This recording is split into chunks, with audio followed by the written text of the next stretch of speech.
یہ ملک فتنہ، اور فتنہ سب سے زیادہ دین کا فتنہ ہے،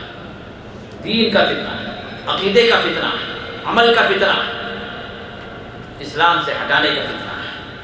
تو لہٰذا میرے دوستو، جہاں تک ہو سکے انسان اپنے دین کو بچائے، اور اس دین سے متعلق ہماری جو امانتیں، ہماری بیوی، ہمارے بچے، ان کو جو ہے ان فتنوں سے جہاں تک ہو سکے بچانے کی کوشش کریں۔ کتنے ایسے لوگ ہیں جو میری نظروں کے سامنے اپنے بچوں کو ہائر اسٹڈیز کی خاطر ان ملکوں میں بھیجے، اور پھر اس کے بعد حالات جو سامنے آئے، جو خرابیاں ان کے ساتھ ہوئیں، جو زندگیاں ان کے برباد ہو گئیں، جو ان کا فیوچر جو ہے دنیا کے لحاظ سے ہو سکتا ہے بن گیا ہو، لیکن دین کے اعتبار سے پوری طرح برباد ہو گیا ان عورتوں کے چکر میں پڑ کر، لیکن اس ماحول میں وہ زندگی گزار کر خود اسلام پر عمل کرنے والے نہیں بلکہ اسلام کے مخالف بن گئے، سیدھے اسلام سے نکل گئے، سیدھے اسلام سے نفرت کی باتیں جب ان کے دماغوں میں بھرتی گئیں، اور پھر ایک وقت وہ بھی آیا کہ اپنے آپ کو وہ اسلام کی شناخت سے نکال لے گئے۔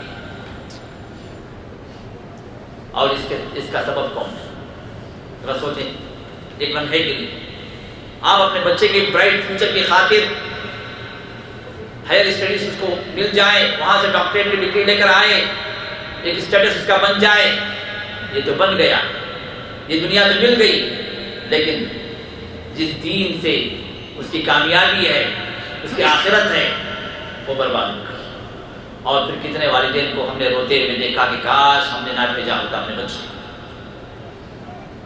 اور ایسے بھی مراحل ہم نے دیکھے کہ جس بچے کے لیے انہوں نے اپنی پوری زندگی کمائی لگا دی وہاں پر بھیجنے کے لیے اور پڑھانے کے لیے، خود غربت کی زندگی گزار رہے ہیں، خود مشکلات اور آفات میں پڑے ہوئے ہیں ان بچے کو مستقبل بنانے کے لیے، آخر میں نتیجہ یہ سامنے آیا کہ وہ بچہ کسی کسٹے سے شادی کر لیا، وہیں کا ہو کر رہ گیا، ماں باپ سے بالکل کٹ گیا، ماں باپ فون بھی کرتے ہیں تو جواب نہیں دیتے۔ میرے دوست، اسی وجہ سے اللہ نے فرمایا یا ایھا الذین آمنوا قوا انفسکم واہلیکم نارا، ایمان لانے والو تم اپنے آپ کو جہنم کی آگ سے بچاؤ، اور کس کو؟ واہلیکم، اپنے اہل و عیال کی ذمہ داری، یہ امانتیں ہمارے گردنوں پر، ہماری بیوی بھی امانت ہے، ہمارے بچے بھی امانت ہے۔ تو لہذا ان ملکوں کے اندر ایمانی خطرہ، دین کا خطرہ، ان ملکوں کی طرف سفر کرنے کی محدود شروط کے ساتھ اجازت ہے، ورنہ عمومی اجازت نہیں۔ میرے دوستو، بہت سارے ہمارے احباب کینیڈا کے نیشنلٹی کے چکر میں ہوتے ہیں، یو ایس کے نیشنلٹی چکر میں ہوتے ہیں، یو کے کے نیشنل چکر میں ہوتے ہیں۔ اللہ کے لیے اللہ نے اگر آپ کو حلال رزق اپنے ملک کے اندر آپ کو مہیا کیا ہے، یا اس ملک کے اندر مہیا کیا ہے، تو یہ کئی گنا بہتر ہے اگر آپ کی تنخواہ 5000 بھی ہے، 3000 بھی ہے، 4000 بھی ہے، یہ کئی زیادہ خیر والی تنخواہ ہے بنسبت اس کے آپ کو وہاں جا کر $40,000 آپ کو مل جائیں گے، لیکن $40,000 کے ساتھ 40,000 فتنے بھی آپ کو ساتھ ملیں گے، جس میں سب سے زیادہ عظیم فتنہ دین کا فتنہ، عقیدے کا فتنہ ہے۔ اگر اس سے آپ بچ گئے تو پھر آپ کے اخلاق کا فتنہ ہے، آپ کے جو کریکٹر کا فتنہ ہے، اور آپ کے عمل کا فتنہ ہے، بے حیائی کا فتنہ ہے۔ تو لہٰذا ان فتنوں سے اپنے آپ کو بچائیں اور اللہ سے دعا کرتے رہیں، اور اسی طرح یہ 3 چیزیں، یہ 3 شرطیں علماء نے ذکر کی جو ان ملکوں کی طرف ہجرت کرنے کے لیے۔ یہ پہلی ہجرت مکانی۔ نمبر 2 دوسری ہجرت کیا ہے؟ ہجرت عملی، اس عمل سے ہجرت کر دینا، اس عمل کو چھوڑ دینا جس عمل کے اندر خیر نہ ہو، جس عمل کے اندر شر ہو، جس عمل کے اندر اللہ کی اطاعت نہ ہو، اللہ کی نافرمانی ہو، جو شیطانی عمل ہو، اس عمل کو چھوڑ دینا، یہ ہجرت عملی، اس عمل سے دور ہو جانا۔ اور رسول اللہ صلی اللہ علیہ وسلم نے ارشاد فرمایا من رأى منکم منکرا فلیغیرہ بیدہ، جو کسی منکر کو دیکھے اگر اس کے پاس طاقت ہے تو اس طاقت سے اس کو روکے، چینج کرنے کی کوشش کرے، طاقت نہیں ہے کبھی لسانی، زبان سے کہے کہ بھئی یہ غلط ہے، اگر یہ بھی نہیں ہے، یہ طاقت بھی نہیں ہے، بول بھی نہیں سکتا، تو کم از کم کبھی قلبی، دل سے اس کو برا جانے، جو انسان دل سے برا جانے کیا اس میں شامل ہو سکتا ہے؟ سوچیں، جب آپ اس کو دل سے برا سمجھتے ہیں، غلط سمجھتے ہیں، تو اس میں حاضر کیسے ہوں گے آپ؟ تو حاضر ہونا، آپ کا حاضر ہونا کہ اس بات کی دلیل ہے کہ آپ اس کام سے موافق ہیں، آپ اس کام سے راضی ہیں۔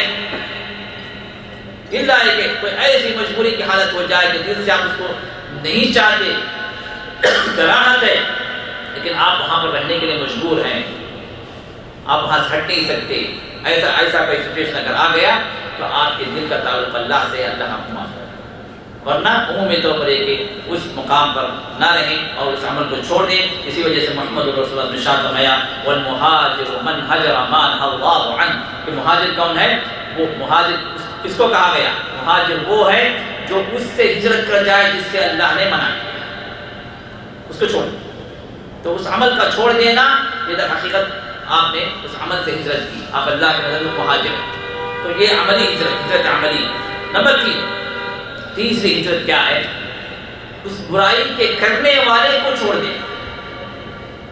کوئی انسان برا، کوئی انسان سود خور ہے، کئی مرتبہ بولنے کے باوجود بھی جو سود کو چھوڑنے تیار ہے، کوئی انسان میوزک کا بزنس کر رہا ہے، کوئی انسان جو ہے فوٹوگرافی کا بزنس ہے اس کا، تو اس طرح کی جو بھی شریعت کی نظر میں جو بھی حرام کام ہے ان کا کرنے والا ہے، اور کئی مرتبہ بولنے کے باوجود بھی وہ چھوڑنے کے لیے تیار نہیں، تو اب ایسے آدمی سے ہجرت کرنے کا حکم، الا یہ کہ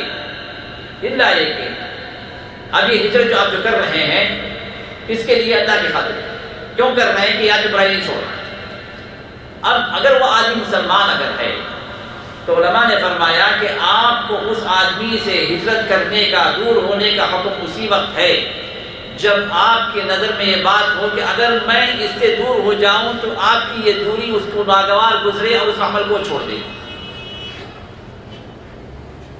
آپ کے دور ہونے سے اس عمل کے چھوڑنے کا امکان ہے، تو اب آپ پر ضروری ہے کہ اس آدمی سے آپ دور ہو جائیں تاکہ اس عمل کو چھوڑیں۔ اب یہ سوچے بھائی کیا بھی آدمی جو ملتا تھا صبح شام ملتا تھا دور ہو گیا، اور کیوں دور ہو گیا؟ میں یہ کام نہیں چھوڑنا اس لیے دور ہو گیا، ارے اتنا جو عزیز دوست، اتنا جو بہترین آدمی مجھ سے دور ہو گیا، چلو چھوڑ دیں ساتھ، چھوڑ دیے۔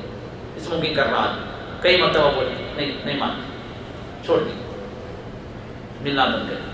اب یہ بات کھٹک رہی ہے اس پر، بھائی آدمی نہیں ملتا مجھ سے، کیوں؟ میں اسموکنگ کی وجہ سے، اب اسموکنگ کو چھوڑ دیا آپ کی خاطر۔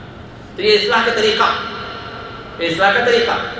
اگر یہ امکان نہیں ہے، وہ بھینس کی طرح ہے بیچارہ، رس سے مس نہیں ہوتا، آپ ملے نہ ملے کوئی مسئلہ نہیں ہے، وہ اپنے عمل پہ قائم ہے، تو اب ایسے آدمی کو چھوڑنے کا، اگر مسلمان اگر ہے تو ہجرت کرنے کا مطلب اس کو چھوڑ دینے کا حکم نہیں ہے، اس لیے کہ محمد رسول اللہ نے ارشاد فرمایا کہ لا يحل لمسلم ان يهجر اخاه فوق 3 لیال، کسی مسلمان کے لیے یہ بات جائز نہیں ہے کہ وہ کسی اور مسلمان کو 3 دن سے زیادہ اس کا ترک تعلق کرے، اس کو چھوڑ دیں، 3 دن سے زیادہ اجازت نہیں، تو اس سے تعلق رکھیں گے اور اس کے ساتھ دعوت والا معاملہ آپ جاری رکھیں گے۔ ممکن ہے آج نہیں، کل نہیں، پرسوں، کبھی نہ کبھی تو ہدایت مل جائے۔ نوح علیہ السلام کتنی دعوت دی؟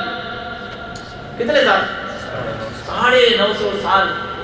آپ کو پتہ 950 سال جو دعوت جو دی، ذرا غور کریں، چھوٹی سی بستی تھی، دنیا بڑی نہیں تھی اس وقت، دنیا کی شروعات۔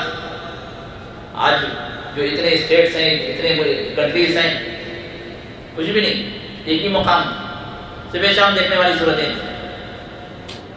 انہیں کو بار بار کہتے، انہیں کو بار بار بولتے ہیں محمد رسول اللہ صلی اللہ علیہ وسلم، دور نہ جائیے، ہمارے نبی محمد رسول اللہ صلی اللہ علیہ وسلم کتنے سال تھے مکے میں؟ 13 سال۔ کہتے ہیں کہ آج جتنا مسجد حرام ہے، کعبۃ اللہ کی جو باؤنڈری ہے مسجد حرام کی، اس دور کا مکہ اتنا ہی تھا، بلکہ اس سے چھوٹا تھا اس دور کا مکہ۔ اب مسجد حرام کی جو باؤنڈری ہے، جتنی مساحت ہے، سمجھو اتنا مکہ تھا، تو محمد رسول اللہ صلی اللہ علیہ وسلم کے لیے 13 سال کی ضرورت نہیں تھی، 13 مہینوں کی بھی ضرورت نہیں تھی، 13 دن کی بھی ضرورت نہیں تھی، 13 گھنٹے بھی کافی تھی۔ اب سب کو اگر بولنا ہوتا یا ایھا الناس قولوا لا الہ الا اللہ تفلحوا اترکوا اللات والعزیٰ، ہر ایک کو ملتے گئے بولتے گئے ہوئے، ایک دن کے اندر مسئلہ ختم ہو گیا، سب کو پیغام پہنچ گیا۔ اب پیغام پہنچ گیا سب تم لوگ کافر ہو، جہنمی ہو، میری بات نہیں مان رہے ہو، اللہ کا عذاب آئے گا، چھوڑ کے نکل گئے. سوچیے ابو طالب آپ کے سگے چچا، انہی کے گھر میں انہی کے ساتھ صبح شام انہی کے ساتھ ہو رہی، راتیں ان کے ساتھ ہو رہی، دن ان کے ساتھ ہو رہا. کتنی مرتبہ اپنے چچا کو اپنے دعوت دی ہوگی. سوچ رہے آج ہمارے کچھ نوجوان، میں یہ بات اس لیے کہہ رہا ہوں کہ کچھ نوجوان ایسے بھی ہیں جو اپنے ماں باپ کے ساتھ خط تعلق کرتے ہیں، اپنے بھائی کے ساتھ، اپنے بہن کے ساتھ خط تعلق. کیوں بھائی؟ ارے بھائی وہ مشرک ہیں بھائی، وہ شرک کرتے ہیں، وہ لوگ جہنمی لوگ ہیں، چھوڑو ان کو، چھوڑو ان کو. پھر آپ چھوڑ دیے تو پھر کون بتائیں؟ رسول اللہ نے چھوڑو ان کو، اگر نکل جاتے تو آپ کے لیے کون سا مشکل کام ہے؟ بلکہ آپ تو اللہ کے نبی، یہ تو حجت تو پوری ہو گئی، چھوڑ کے نکل جانا چاہیے. اگر آپ اللہ کے رسول چھوڑ کے نکل جاتے تو پھر ان کو بتانے والا کون؟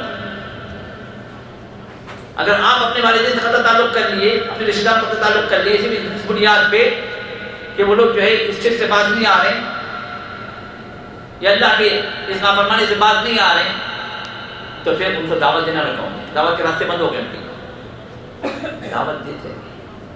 دعوت دیتے رہیں، اپنے اسلوب سمجھاتے رہیں. ادعو الی سبیل ربک بالحکمۃ والموعظۃ الحسنۃ وجادلهم بالتي هي احسن.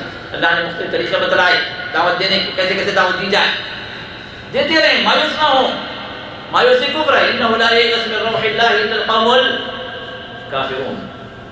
اللہ کی رحمت سے مایوس کون ہوتے ہیں؟ کافر لوگ. مایوسی کفر ہے.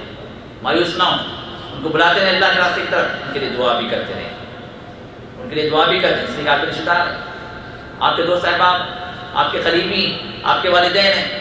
اگر آپ جنت میں چلے گئے، وہ جہنم میں چلے گئے، تو پھر اس سے زیادہ تکلیف دہ بات اور کون سی ہوگی؟ کوشش کریں کہ ان کو برابر آپ کی دعوت پہنچتے رہے.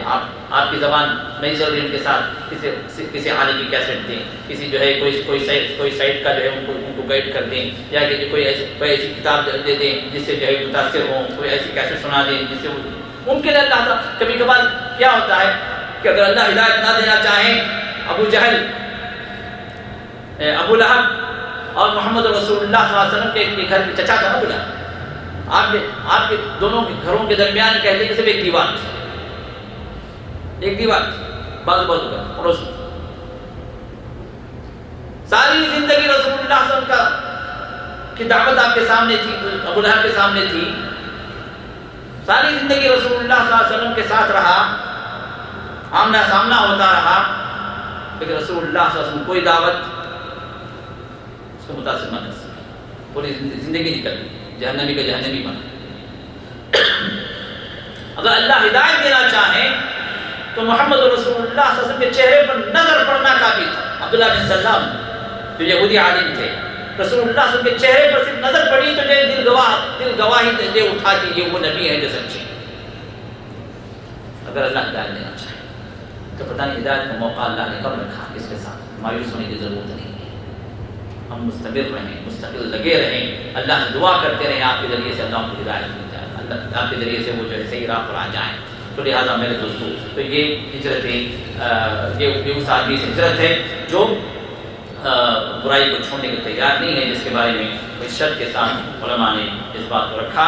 تو یہ 3 قسم کی ہجرتیں ہیں جو اس حدیث کے اندر بیان کی گئی ہیں.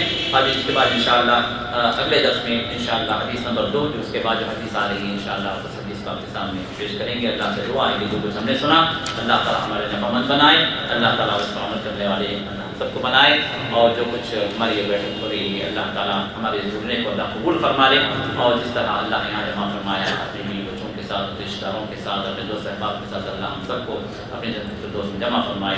دعا کرتا ہوں الحمدللہ رب العالمین.